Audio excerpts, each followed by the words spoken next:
Halo, apa kabar teman-teman semua? Mudah-mudahan dalam keadaan sehat ya. Hari ini kita akan melanjutkan Gajah Mada karangan Muhammad Yamin bab atau bagian ketiga ya. Gajah Mada melangkah dengan kebijaksanaan dan tumpah darah ke dalam usaha negara. Adapun penyerahan tenaga Gajah Mada kepada negara bermula sekali dengan menjadi kepala prajurit.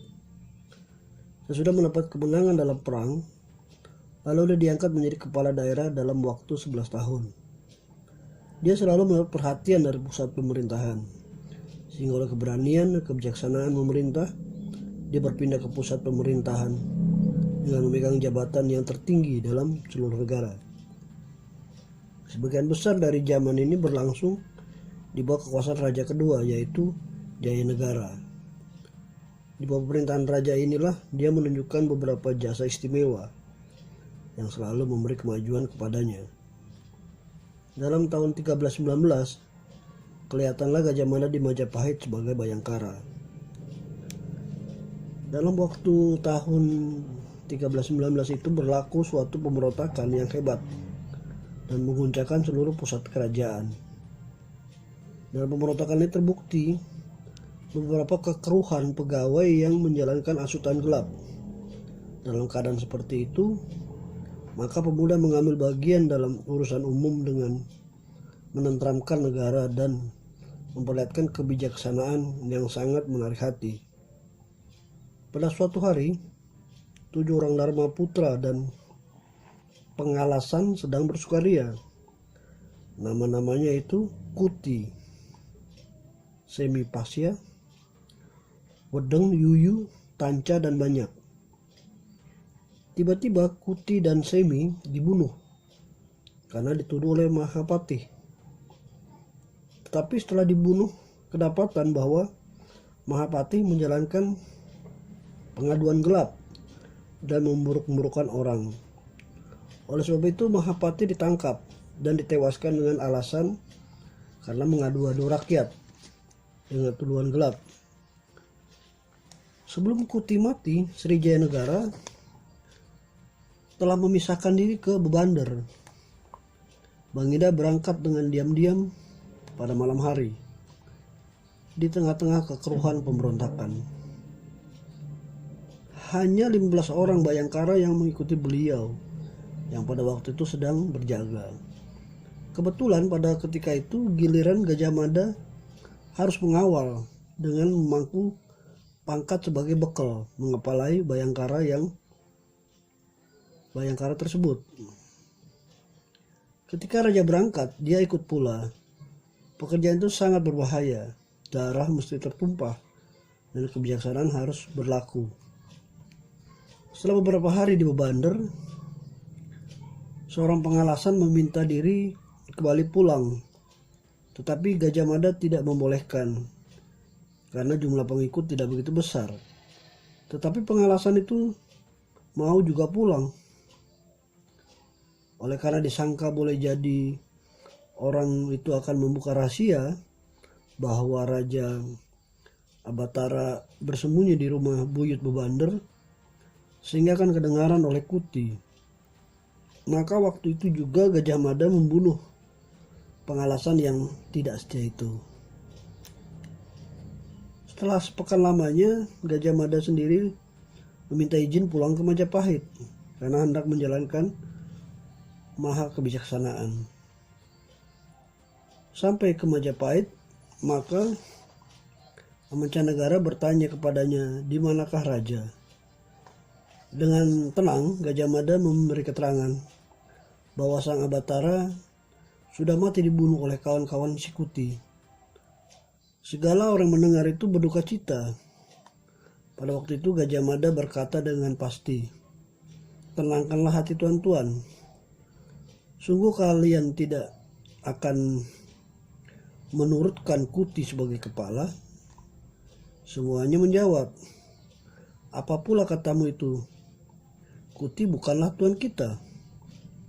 Barulah sekarang Gajah Mada menceritakan dengan terang bahwa raja masih hidup di Bebander. Setelah itu Gajah Mada meminta perlindungan kepada para menteri. yang berjanji akan membunuh Kuti, dan Kuti pun tewaslah. Setelah negeri aman, Buyut Bebander tinggal di belakang, tidak ikut Gajah Mada. Terbukti dengan segala keberanian hati dan kecerdasan, maka menjalankan usaha dengan berhasil. Sudah itu diperlihatkan sebagai bekal Bayangkara. 2 bulan lamanya dia tidak bekerja selain dari makan palapa. Tetapi raja dan negara tidak lupakan jasanya. Setelah 2 bulan tidak bekerja, maka Gajah Mada diangkat menjadi Patih daerah Kahuripan di daerah Kediri. Pangkat ini penting sekali karena dipandang cakap dan berani, maka setelah 2 tahun lamanya Gajah Mada dipindahkan dari daerah Kediri dan diangkat menjadi Patih Daha di sekitar Malang untuk menggantikan Arya Tilam yang baru meninggal. Perpindahan itu berarti naik ke tingkat lebih tinggi karena pada waktu itu daerah Kediri memang lebih penting, sedangkan kemuliaan Kahuripan hanya tergantung pada kenang-kenangan kepada Airlangga. Selain daripada ketangkasan sendiri, Gajah Mada dalam kemajuan ini mendapat bantuan dan perlindungan dari Arya Tadah yang menjadi Patih Mangkubumi di Majapahit pusat negara. Adapun hasil pekerjaan Gajah Mada dalam menindas pemberontakan di atas sebagian besar disebabkan juga keteguhan susunan negara sekeliling, dan di dalam pemerintahan ada 2 golongan jawatan yang selalu memangku cita-cita negara. Jawatan pertama terdiri 7 orang pemuda Dharma Putra yang menjaga pusat pemerintahan dengan menjalankan kewajiban menjaga ketetapan mahkota. Mereka itu seolah-olah anak angkat sang Prabu dan mendapat tempat teristimewa dalam susunan negara. Pemberontakan Kuti adalah suatu kesalahan besar karena melanggar dasar kesetiaan pada mahkota, seperti kewajiban Dharma Putra yang 7. Oleh sebab itu, bunuhlah hukumannya.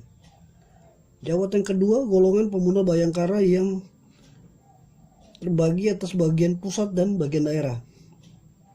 Kewajiban mereka ialah sebagai barisan pelopor menjaga ketetapan cita-cita negara. Anggota Bayangkari semuanya satria muda yang bersifat berani dan bersih, serta mau mengatasi segala kesukaran dan bahaya maut. Dengan andika Bayangkari dapatlah suatu negara didirikan dan dipelihara, karena darah daging mereka semata-mata disediakan dengan segala keikhlasan hati untuk ketetapan kemerdekaan negara.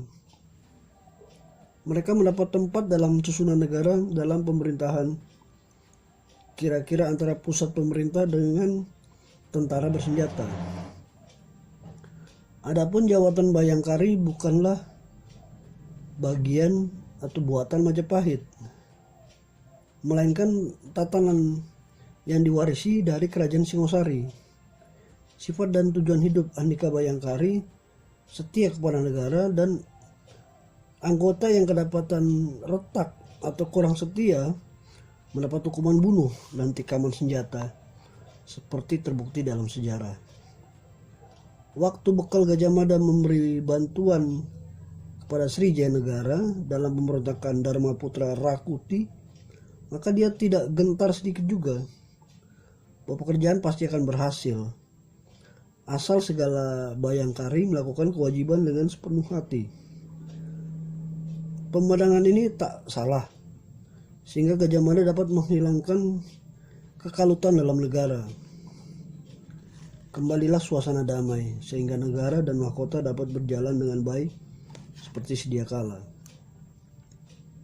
Gajah Mada tidak mengharapkan upah, tetapi negara tidak melupakan jasanya.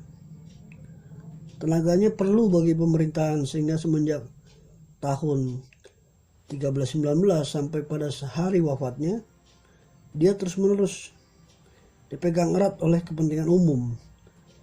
Dia sendiri pun mempunyai pendirian bahwa menyerahkan tenaganya kepada negara adalah sejajar pula dengan panggilan suci untuk membesarkan negara, nusa, dan bangsa. Sementara dia tinggal di Daha, melainkan di Majapahit. Raja Jayanegara setiap waktu memerlukan tenaganya. Dalam tahun 1328 terjadi pula suatu peristiwa sambungan pemberontakan Kuti. Temannya yang bernama Tanca selalu terus-menerus tidak merasa senang oleh keadaan berlaku sekian tahun dahulu. Mula sengketa berlari mulut seorang perempuan, yaitu istri Dharma Putra Ratanca. Istri itu mengeluarkan perkataan bahwa dia mendapat gangguan dari sang Prabu, dan kabar angin menimbulkan kegemparan dalam keraton dan di pusat pemerintahan. Gajah Mada insaf akan gentingnya keadaan. Dalam keadaan segera dia menjalankan pemeriksaan dan bertindak keras. Ratanca lalu didengar dan diperiksa oleh Gajah Mada. Tetapi waktu pemeriksaan sedang berlangsung, sang Prabu jatuh gering. Kebetulan Ratanca ialah seorang dokter bedah. Pada waktu itu dia melepaskan dendamnya. Dia tidak saja membedah raja, melainkan juga membunuh Sri Jayanegara di tempat tidurnya. Dengan segera Gajah Mada bertindak membunuh Ratanca dengan tangannya sendiri.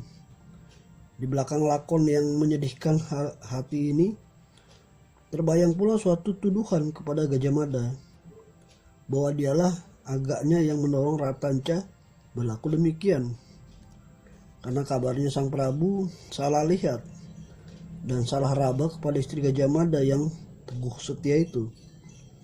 Tetapi tuduhan ini tak beralasan dan berlawanan dengan kesetiaan hatinya kepada Sri Mahkota.